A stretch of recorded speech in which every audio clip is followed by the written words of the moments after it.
Hello, people.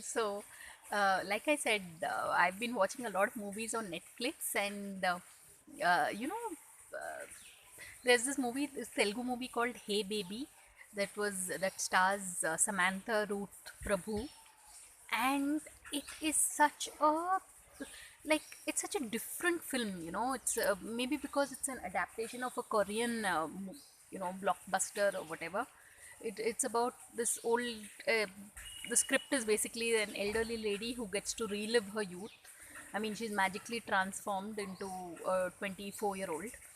So that way it's unique script. So, and the music is good, and I have to say this, people, that Samantha Ruth Prabhu has a certain energy. I mean, like, exuberance. She lights up the screen. I mean, it's like, give her any role and she just brings it to life. I mean, you're like rooting for her. You want her her character to win, which is saying a lot, because many actors and actresses or whatever, I mean, yeah, they put up good performances, some of them, but it's the characters don't really make you feel anything. But Samantha Ruth Prabhu, no matter which role she does, um, be it in Rangasthalam to Hey Baby to Emaya Chesave. So it's such a range, really. So, and the fact that she's half Mallu, Malayali, half Malayali.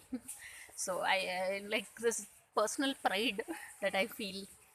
But seriously, people, Hey Baby is a film that you should watch for its entertainment value, and Rajendra Prasad, I feel, is the real hero of the film. I mean, if Samantha Ruth Prabhu is the heroine, Rajendra Prasad Garu is the hero. Amazing film. So, on that note, thanks for watching and please subscribe.